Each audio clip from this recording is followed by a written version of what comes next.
is, that's the most important thing. So in continuous motion planning, we're trying basically to solve this kind of problem. We're given an agent or a robot. It can be either a rigid body or a collection of links, for example. We assume that some obstacle exists in the workspace that actually define obstacles in the configuration space, right?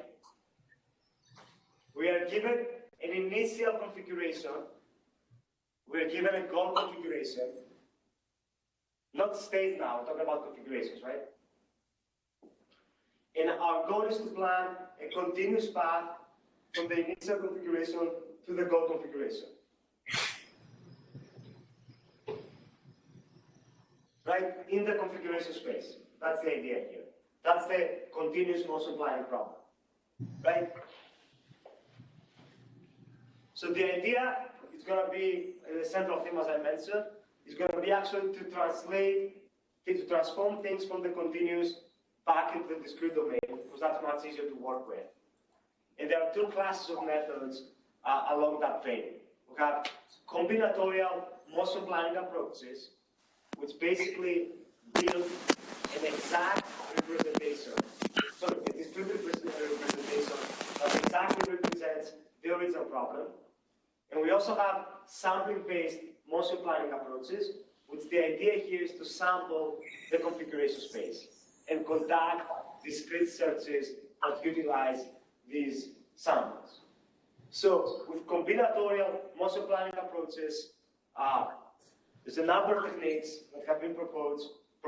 Yes? So for these problems, when you're computing the Minkowski sum, so are you assuming that the obstacles are fixed, or can they be dynamic obstacles? Right. I assume that the obstacles are fixed. If things move a lot, then things can become ugly very fast. Well, there are approaches that we're going to talk on Wednesday that, in principle, you can do that, and they should work. But give me a couple of minutes first. I want to mention something more important before that, but that's a great point. So here I assume that things remain fixed. If we have dynamic situation, so dynamic obstacles basically, things can become more challenging, and many of these approaches not going to work in real time, right? So one way you can think about this is that you can plan using this notion only around static obstacles, and then use some sort of local planning approach or some optimization planner to just do some local planning, right? Okay, going back to the two solutions for combinatorial motion planning, for continuous motion planning. So we have combinatorial approaches. These algorithms are complete, meaning they can always guarantee a solution if such a solution exists, and are computationally efficient for certain low-dimensional problems. The caveat, though, is that the agent should be typically a polygon that can only translate in the plane, and the obstacles are also polygonal. Unfortunately, in most real problems, the C-space can be extremely complicated and much more complex than what we've seen so far. So this kind of combinatorial motion approaches cannot scale to higher dimensional C-spaces. To give you an idea what I'm talking about, consider this situation over here. That's my robot over here, and that's the static obstacle. This time, the robot can translate and rotate in the plane, right? So capable both of rotation and translation. What would the configuration space look like, do you think, in that situation?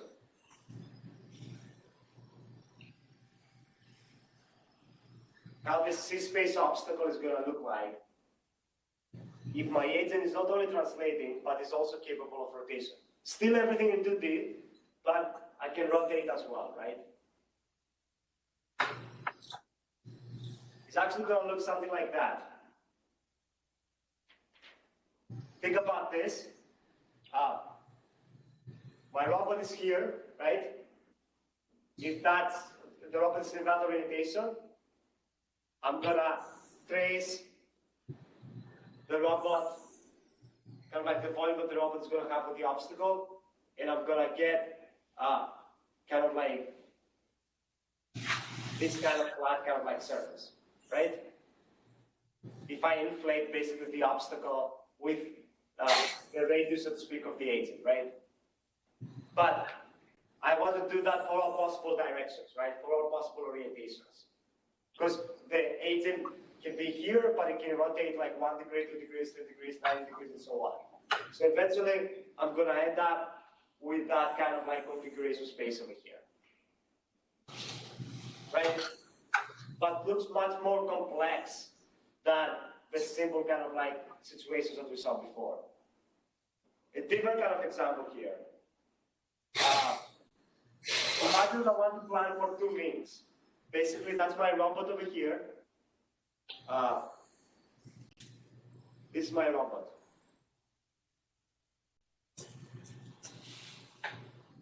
That's the start configuration over here.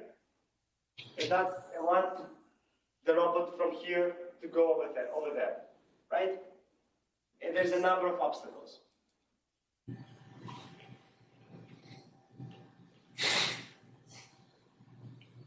We have 2 degrees of freedom, right? I have an angle here for the first link, an angle for the other link, right? Each one is between 0 and 2 pi.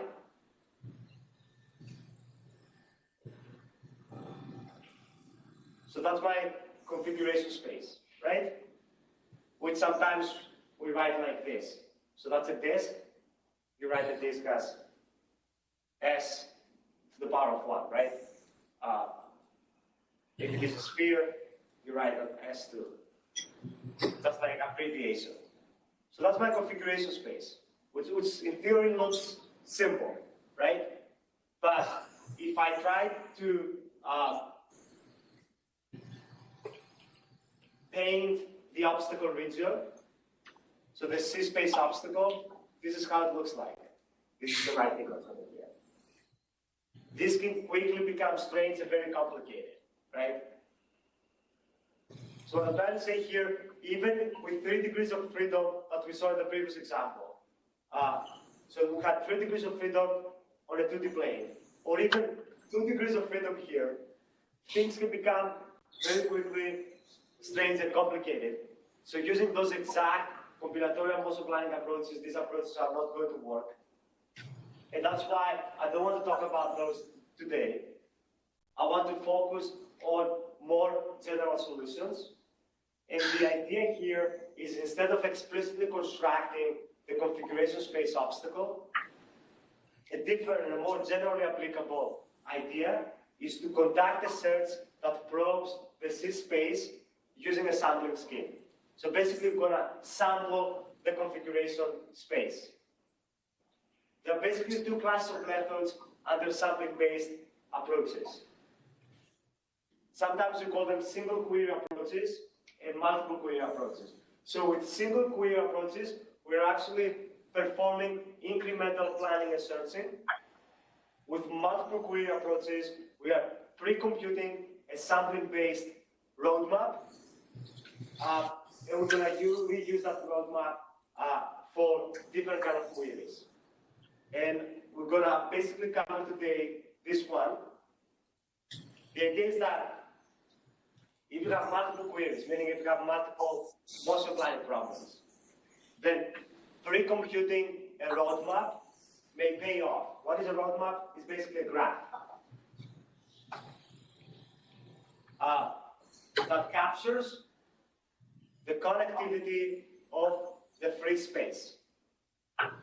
So I want to talk about probabilistic roadmap method, which basically follows that kind of paradigm over here.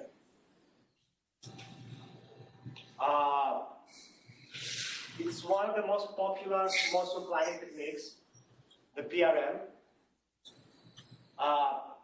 It was proposed independently by two different research labs, just to give you a little bit of history, in the early 90s. So one was actually by my PhD advisor, Mark Karamouzas, and his PhD student, Peter Svetska.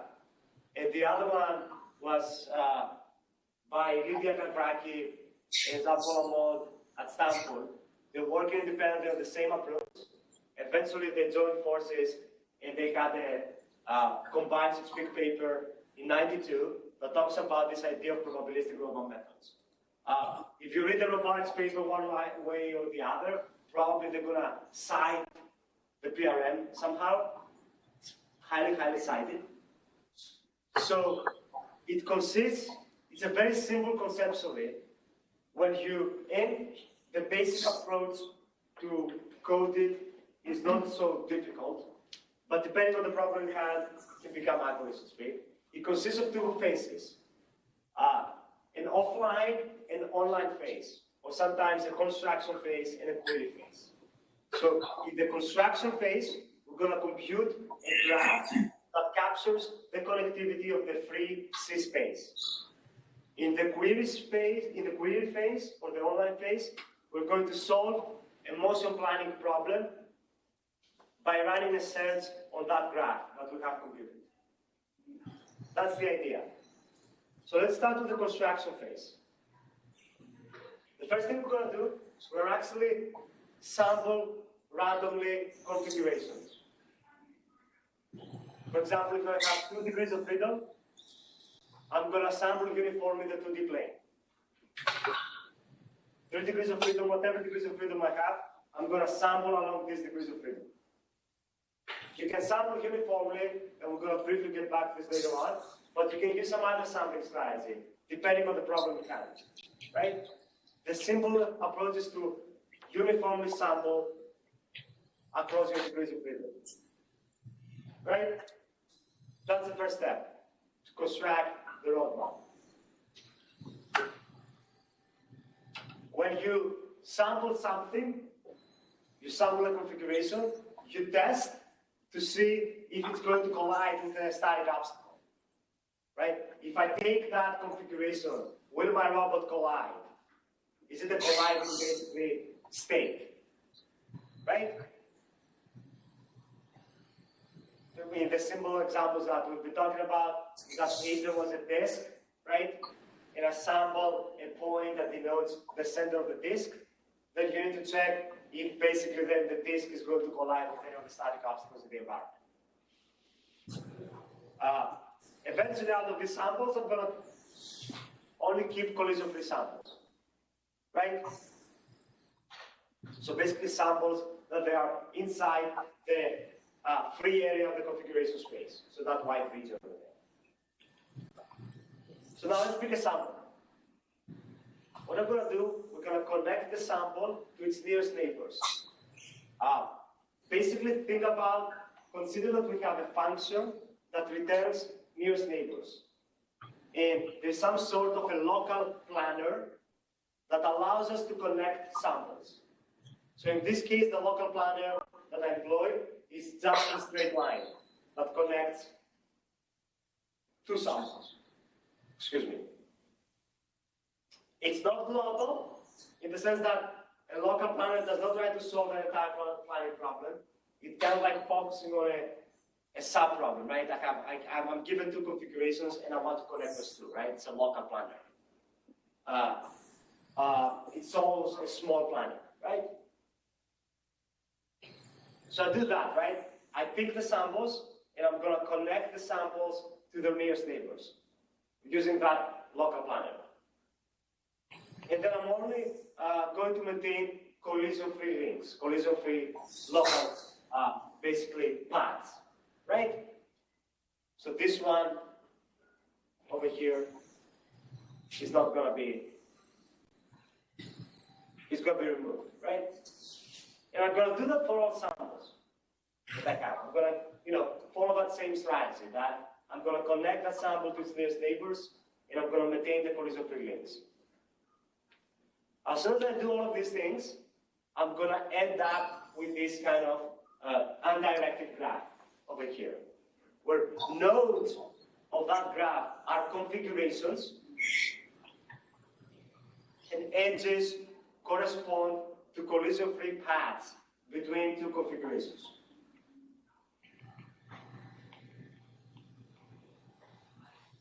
And this is basically, conceptually, the construction or the offline phase of the probabilistic roadmap method. You build it once for the problem in hand, and you're done. You now have a graph that captures the connectivity of the free space. Does it make sense conceptually? As an idea? It's very simple, right? If you think about it. There are challenges along the way. We're going to cover some of them briefly, and then I can post papers and refer to things. I just want to get the idea across here, right? And people that are interested in implementing things, then we can talk more. But I want us to cover, this is one of the most popular motion planning approaches that exist. Very, very simple as conceptually. So that's the first phase. So now I have a roadmap. So the second phase, which is the online phase, or the query phase, what I'm going to do, we'll have the query phase, meaning that I basically need to plan a sequence of actions or a sequence action of configurations from an initial configuration to a goal configuration. So from a start configuration to a goal configuration. So what I'm going to do, given a start configuration and a goal configuration, I'm going to add them to the roadmap. Right? And this is what I'm doing here. As soon as I do that, I'm going to connect both the start and the goal configurations to the roadmap. Again, I'm going to find the nearest neighbors, and I'm going to use my local planner to connect these two configurations to the nearest neighbors. Right? And now I have connected the goal and the start to that graph. Remember again, the graph, every node is a configuration, every edge in the graph is a local path that connects two configurations. And what's next? Well, an A-star, or any kind of sense algorithm that we cover, to find the path from the start configuration to the goal configuration. Right? That's the idea. Very simple and elegant. See the pseudocode in a bit.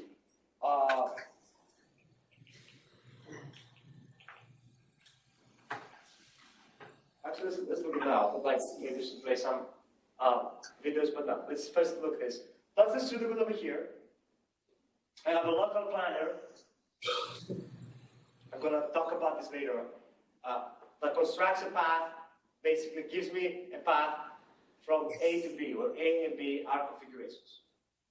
So initially I start with an empty graph.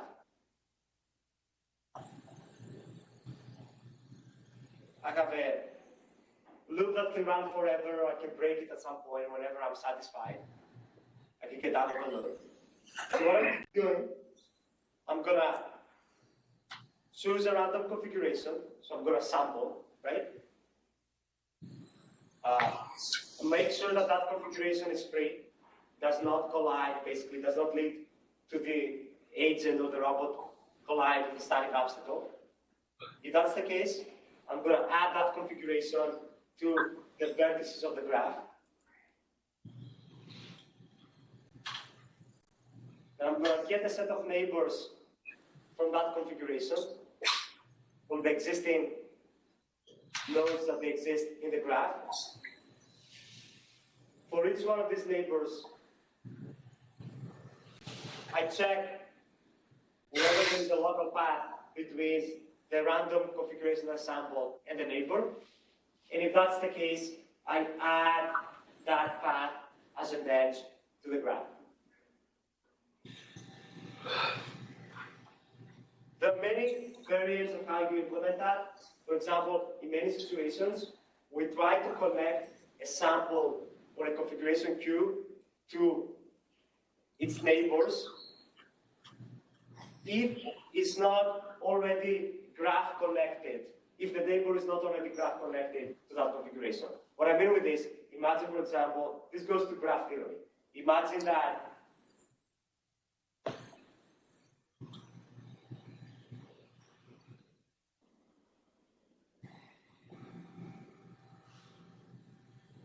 X is my sample, right? Let's say this is how the graph looks like. That's my nearest neighbors as well, those three dots over there. Initially I check and I connect this one to this one, right? Later on, when I'm about to connect my sample over here with this one, I'm not going to do it because there's already, I don't know why this is making stuff. I already have this connection over here. I can already reach that configuration from here. So I don't want to add that over here because I'm going to create cycles in the graph. So there are many approaches that they try not to create cycles, but by making sure that we try to connect the configuration to each of its neighbors n, if n is not already graph connected to my sample. So that allows us not to have cycles basically in our graph. In other implementations, this step maybe I ignore, especially if it is important to generate multiple kind of like alternative solutions, right? So I may want to have multiple alternative paths. I just want to mention this, that there are different ways to think about the problem, right? You may care about cycles and you may want to eliminate them, or you may actually want to have cycles because this can help you, depending on how challenging the problem is, right? So there are different approaches here. To see a little bit like the PRM in practice, we have a table over here. It's a polygon and 4 cylinders, which are the base of the table. It needs to basically both translate and rotate in that office-like environment.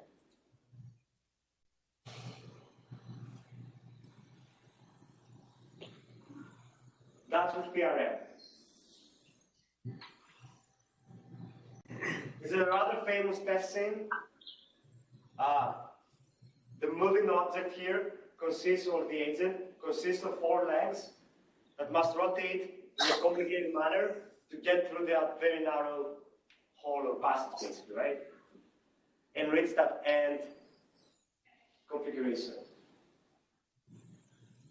Again, this is done with PRM. Okay, everything looks cool, right? Can you think of any challenges? I mean, that's a high-level description, but there are many things that they are going to add into it over here. The simplest thing is that as soon as you construct the if you have the roadmap, life is easy after that, because you can run an A star or something like that. The main challenge is actually to construct that roadmap, right? And that's the pseudocode to how to construct it, but there are many things that we haven't covered actually. I just gave you a high-level overview. So can you think of things that can be problematic down the road over here? The solution may not be optimal always. That's fine. I take that, but that's actually a great point. It's not even that. With all these sampling-based planners, these sampling-based planners are probabilistically complete. I'm not even talking about optimality now. I'm actually talking about just completeness, right? Meaning that the probability of getting a solution goes to 1 as the number of samples increases. But that does not guarantee that we're always going to get a path if such a path exists, right? So if I really have a very fine sample of my configuration space, in theory, I'm going to always get a solution if such solution exists. But you're right, it may not be the optimal. But even that, they're not exact, right? They're probabilistically complete. So that's one problem. You're right. And that's a downside not only of the PRM, but of the other methods that we're going to see later on, next week. Can you think of other challenges or issues? Yes? Can the graph be broken because of obstacles? Like no path from origin to destination? Yes and no. What you're saying, I see what you're saying. Let me try to rephrase it a little bit. We have to construct that roadmap. The way we generate the samples, it may play a role depending on the problem we have. Because there may be a way to go around the obstacles, but we may not be able to sample through that space in a clever manner to get these paths. And I'm going to get back to this in a tiny bit. So that's one of the challenges. So let me actually kind of like lay out some of the challenges. There may be more, but these are the ones that I have highlighted here. One, which I think goes back to the local planner, how to connect samples.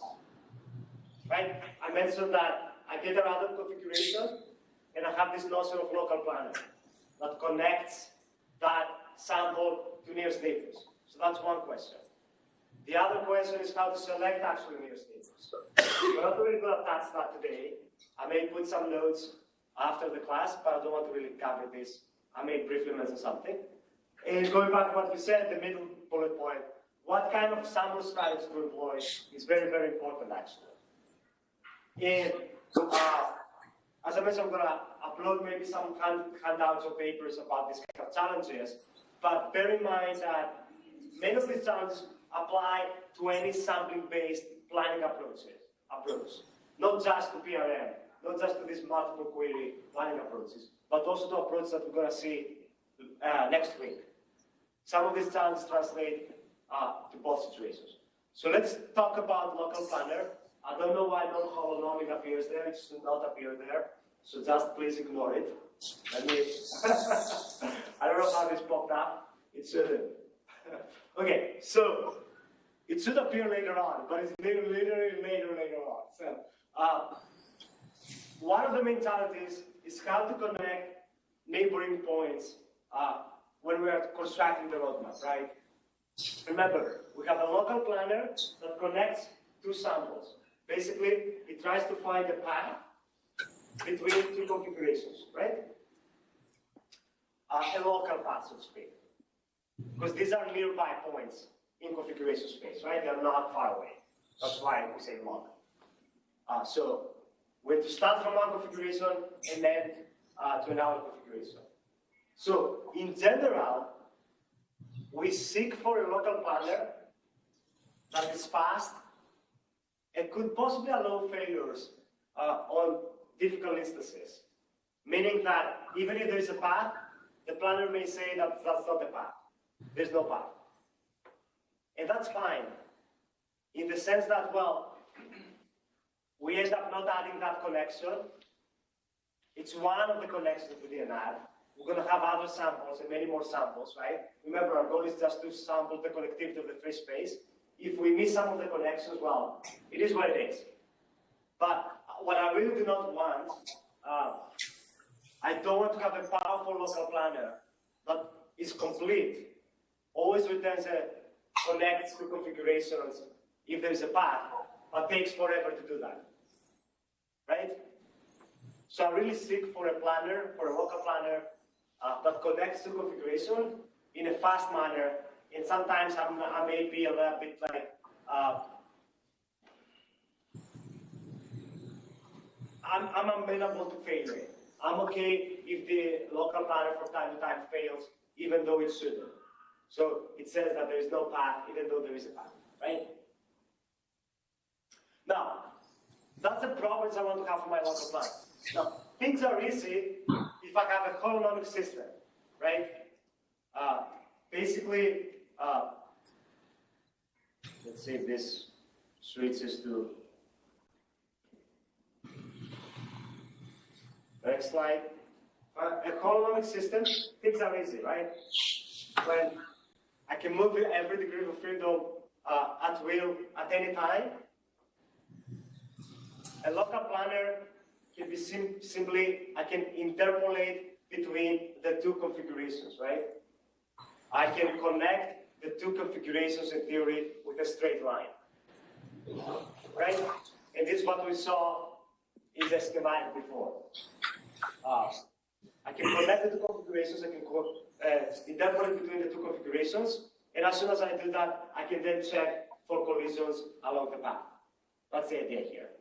Just bear in mind that extra care should be taken to interpolate translations and rotation separately, right? If you have a robot capable both for translation and rotation, we should have separate interpolation, one for the translations and a separate one for the rotations, right? But I can do that, right? That's an easy thing to do. And as soon as I can interpolate between the two, and I have this kind of like straight path in quotes, I can then check for collisions, right? So first I plan a path, and then I check for collisions. There are two approaches to do collision checking in these kind of situations, either an incremental approach or what is known as subdivision approach. So with incremental, I start from my initial configuration over here. I chose a step size. I retrieve a new sample. I check that sample is collision free. If it is, I move on, next sample, given that step size, next one, next one, next one, up until I hit the end configuration, right? That's the idea here. If you ask like, well, what's the size of the step size to do that? Well, that's a trial and error depending on the problem in hand. Actually, when you're doing PRM, there's a lot of parameter tuning going on, but for a specific problem, as soon as you are able to find your parameters, you're good to go. You do it once, you do some sensitivity analysis, you try different things, and at some point, as soon as you narrow down your parameters and the constants that you have to use for different things of the algorithm, then you're good to go, right? So that's the incremental planner. With subdivision, we're doing a different approach, right? Actually, my first sample is going to be the middle point. I'm going to check that for a collision. If it is collision free, I'm going to take a sample of the first segment, in the middle of the first segment. If that's collision free, I'm going to take a sample in the middle of the other segment, and I'm going to keep alternating, right? By cutting the segments in half and checking for collision freeness of the middle points, right? There is no clear advantage between the two approaches. Typically, subdivision is preferred because the idea here is like shorter paths are more likely to be collision free, right? But that's how things work in a holonomic system. Now, in a non-holonomic system, where I cannot move any degree of freedom at will, things are not so easy. I cannot just interpolate between two given configurations. Here, what I really literally need to do, I need to solve a two-point boundary value problem. So, for people not familiar, I go back to this kind of like equation that we saw before, right? I need somehow to solve this kind of problem. We have a differential equation over here, f. And basically we say that the new state is some nonlinear function of the current state and my controls. F is the thing of f is the equations of motions of the robot, right? And I specify the function at different points. Basically here I say that initially,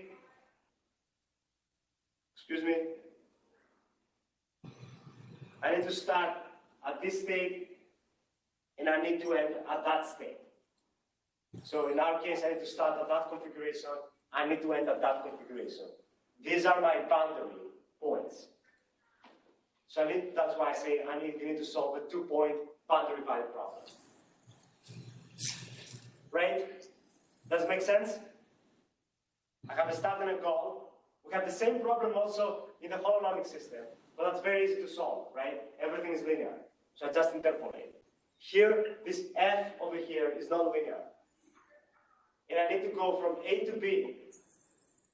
And I need to make sure that I start at A and I end to B by integrating the equations of motions of my model. But that's a hard problem now, because these equations are nonlinear, right? And I need to solve this two-point boundary value problem, which can be hard. Many cases may not even be a solution. And on top of that, assuming that I was able to find a path, as in the holonomic system, I need to check for collisions as well. Right? Now, how can you solve the two-point boundary value problem? Well, you may not be able to solve it, as I mentioned. One way, and a typical way that you can do in these kinds of situations, you just start doing random actions.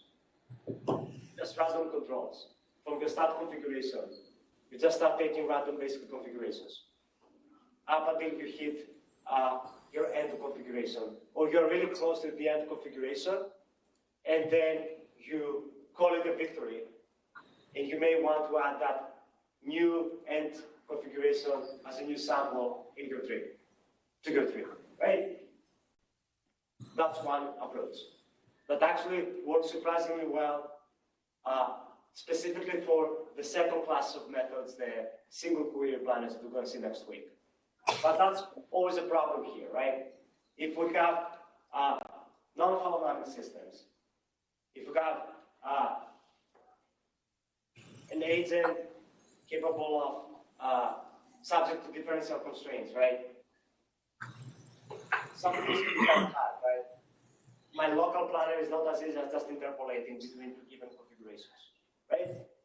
This is what I'm trying to say here.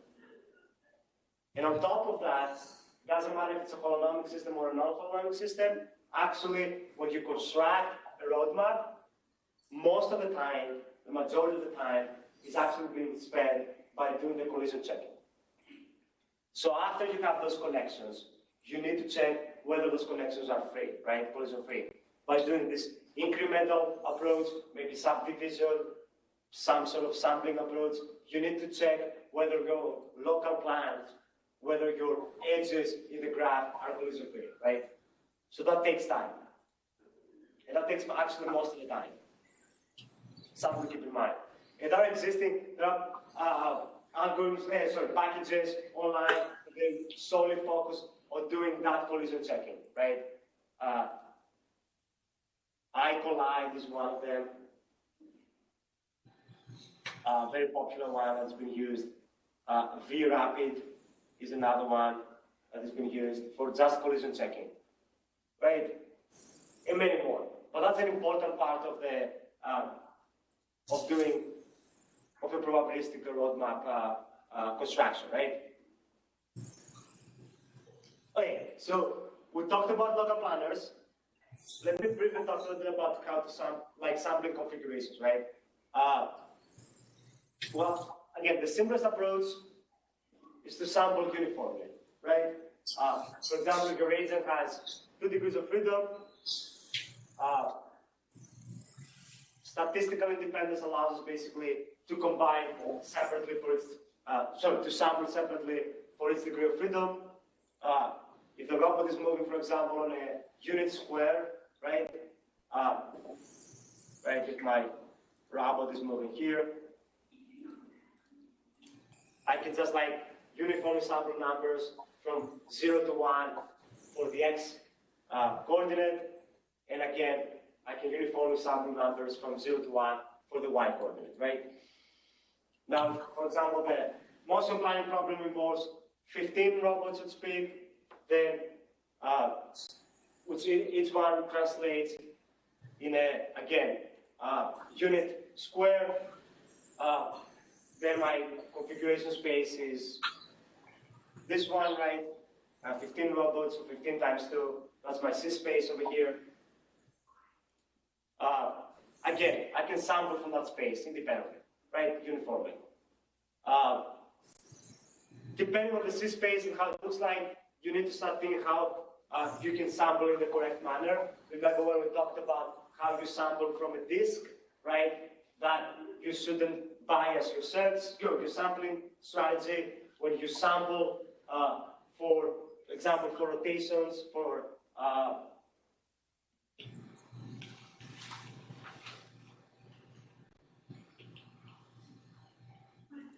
you typically, if you have 3D rotation, you probably need to convert this to quaternions and sample in quaternion space in order not to bias your search. Something else, in general, how to sample uniformly from the surface of a unit sphere. The idea is to basically sample from 3 Gaussians and then normalize. And this actually extends to any n-dimensional unit sphere. And this allows you basically to sample without introducing any bias. Some things, depending on your configuration space, like I should put in the slides. But that's the simplest approach. The simplest approach is I have the configuration space and I'm going to sample that space. But now, there may be situations that, for example, a planner must absolutely pass through a narrow region in the C space in the C space. And while random sampling can work well with agents having many degrees of freedom, in this kind of like narrow passes, as we call them, problems, random sampling may fail and perform very poorly. There are different solutions here. One is actually to sample near the boundary of the C space obstacle. Or the other one is to sample directly inside the narrow passage. So what does it mean to sample near the boundary of the C space obstacle? That's the scenario that you mentioned before, right? Again, these are obstacles. This looks like a 2D scenario. It's not 2D scenario. It's a kind of like arbitrary picture of a C space obstacle situation, right? This is how it looks. But when we sample in that space, you can see it's really hard to get. There's no connection here that I can make, even though there is a path, right, in C space. So one way you can start sampling, follow the same approach that you're following up until now. So you random sample configurations, but you let the samples actually to lie initially inside the obstacles. So initially all of the sample side are inside the obstacles. And then you're just going to move them outside of the obstacles. You're just going to find what's the least amount of effort I need to spend in order to move them outside of the obstacle region. And this is my new sample that's going to add to my graph. That's the idea. It's simple. There are different approaches that can be proposed based on that concept. It can be a little bit expensive because all of these, we need to do those collision checking again and again. If your system is non-holonomic, things can become ugly pretty fast. But again, bear in mind, we're only going to do that once when we're pre-constructing the roadmap. We know the problem. We know, for example, the problem is challenging, and I need to sample in that narrow region, in that narrow space. So that's one approach I can do. The other approach is actually to try to sample directly in that kind of like narrow passages. And one way to do that is by using the notion of Voronoi diagrams and medial axis. So let's talk a little bit about Voronoi. Do people know about Voronoi diagrams? Anybody in Clemson or Greenville? Okay, so imagine the situation. I have a number of post offices.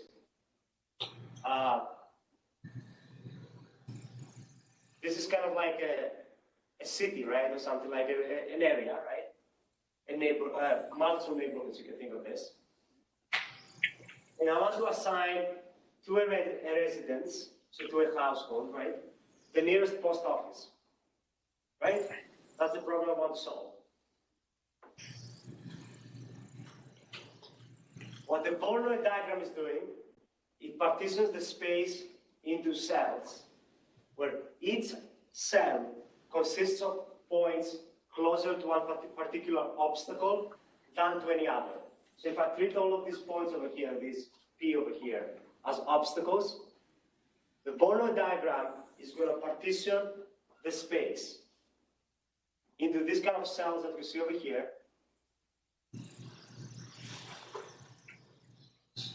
where each cell consists of the points closer to one particular post office, in this case, than to any other. The nice property of the Voronoi diagram is that points on the boundary of the Voronoi diagram, so those black solid lines that you see over there, are equidistant to two offices, so to two obstacles, so to speak. And the vertices that connect the edges of the Voronoi diagram are equidistant to three or more obstacles or post offices in that scenario. Right?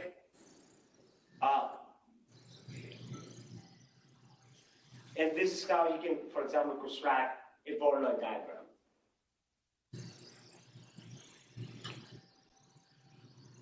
Eventually, all points in these kind of like colored regions are closer to the dots than to any other dots, right? Can you think of any other applications of Voronoi diagrams and partitioning basically the space using Voronoi diagrams?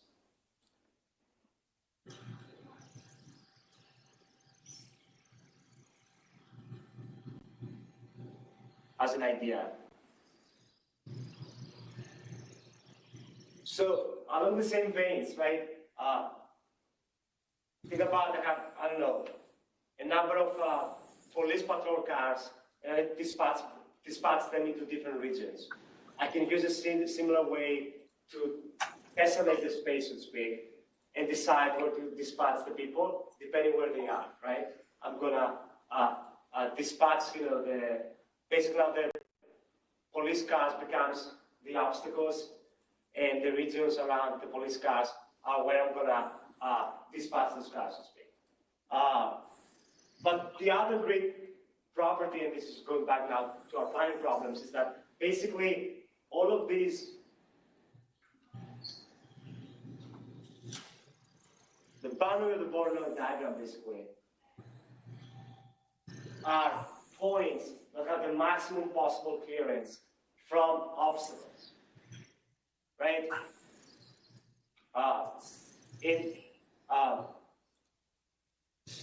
What I drew over here, what you see over here, is called medial axis. So medial axis basically traces the boundary of the Voronoi diagram.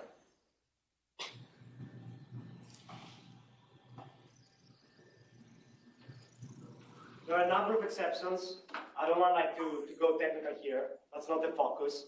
But what we're going to end up, we're basically going to decompose using medial axis. We can decompose the configuration space into 2D cells that you see over here.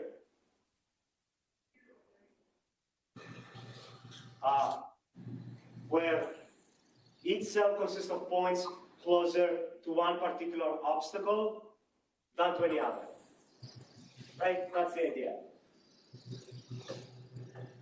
And the medial axis edge captures the locus of points that are equidistant to at least two distinct closest obstacles,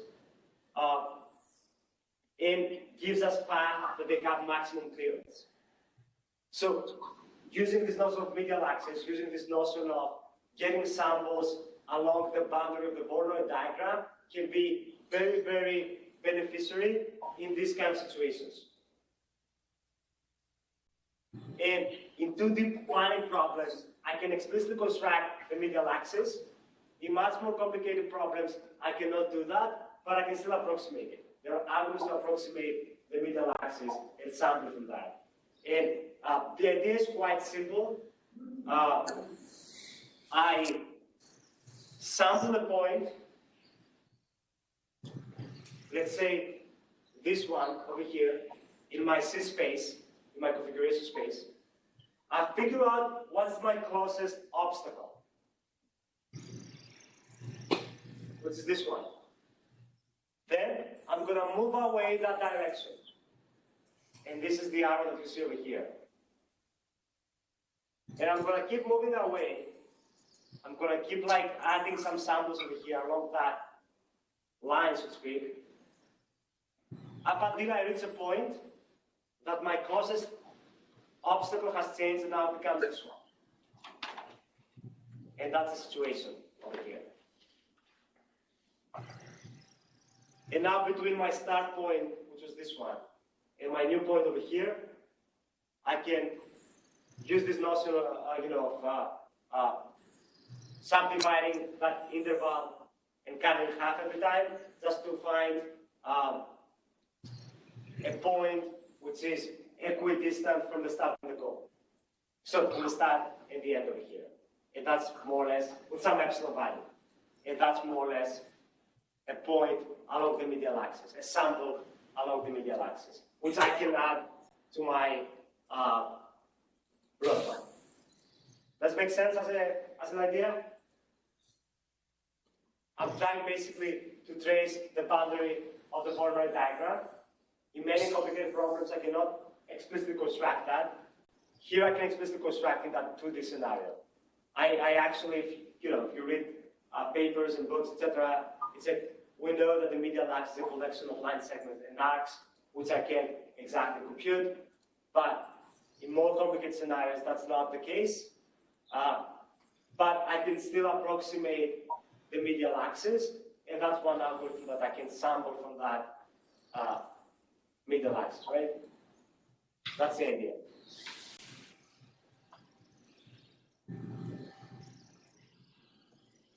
One final thing before kind of like close the loop and talk about pros and cons of PRMs.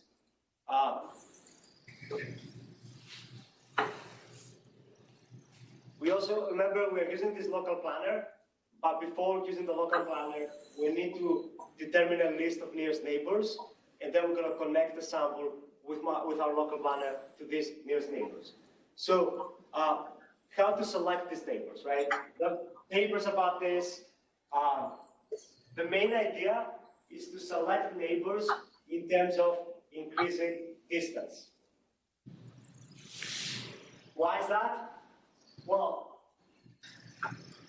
shorter paths in general are less costly to check for collisions. And they have a higher likelihood of being also collision-free. So if my sample is collision-free, my nearby neighbors, so to speak, are collision-free, there is a high chance the connections between my sample and the nearest neighbors to be collision-free. If the nearest neighbors are really far away, so to speak, in configuration space, then there's higher chance that those connections are not collision-free, and I'm also going to spend a lot of time checking whether they are collision-free or not, for example, using that incremental sampling approach or the sum division method, right? So the idea is try to select neighbors that they are close by. I can select the k closest points to a sample queue, to sample configuration basically queue that I just like generated. That's one approach. I can even decide to have like a fixed kind of like radius approach where I take all points within a disk of a fixed radius around or center at my sample. And the radius can actually be determined adaptively by shrinking the ball as the number of points increased. Again, because I may not want to add too many connections, right? Because this is going to be expensive because I need to check for collisions. And the other approach is like a visibility-based approach. We can connect to all vertices in the graph, not just the nearest neighbor, but to any vertex in the graph if that connection is collision-free. And this leads actually to what is known as visibility roadmaps for certain problems. There's a lot of papers online about this. Some that I've not discussed, and I think it's topic maybe for later on, and it's a big discussion. If people are interested, we can exchange some emails. I mentioned that you need to select nearest neighbors, right? So you need to have some notion of distance. But now we are in configuration space. We are not in Euclidean space, so to speak, right? So what is distance in that space? Well, most of the times, you need to devise some heuristics to approximate, to have a function that can like approximate what is the distance in configuration space.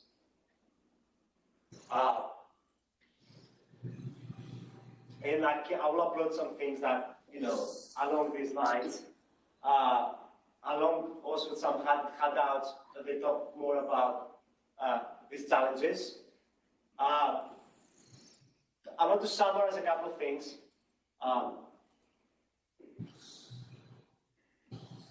The advantage of PRMs, or probabilistic roadmap methods.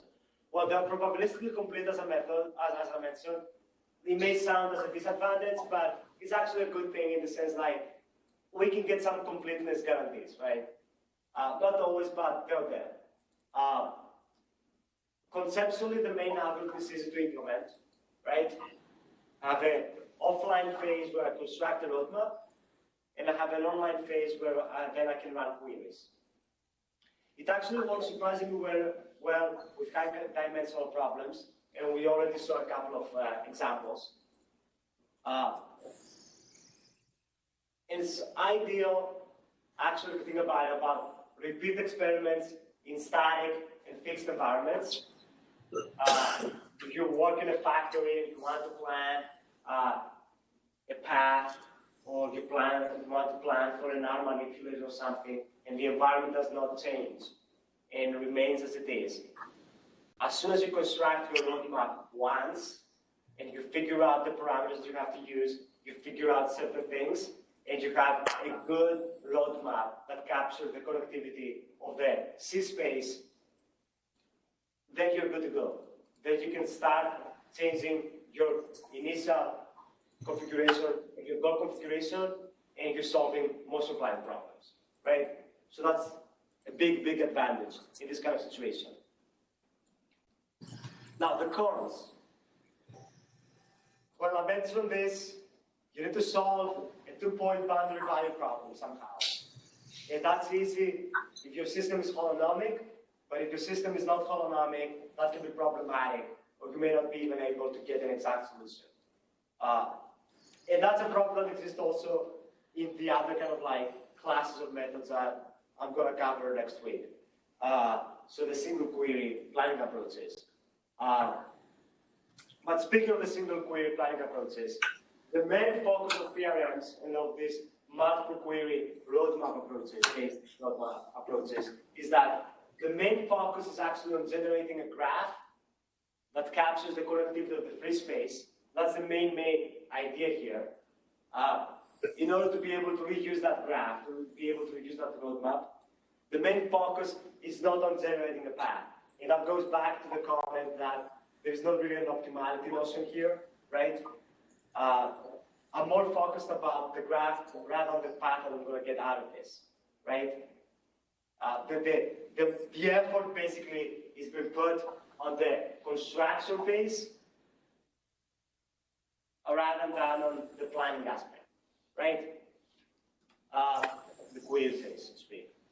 So next week, we're going to see a different class of methods, single query approaches, or alternatively the term is incremental searching and planning approaches. They try to generate, they focus on just generating a plan for a given a path or a plan for a given query on the fly. And among them, the most popular and the one that we're going to spend more time talking about is going to be the rapidly exploring random trees, so RRT and the RRT star, and some of the variants. And as soon as we do that, I think we cover some of the stuff that I want to cover in terms of motion planning, that you guys should know.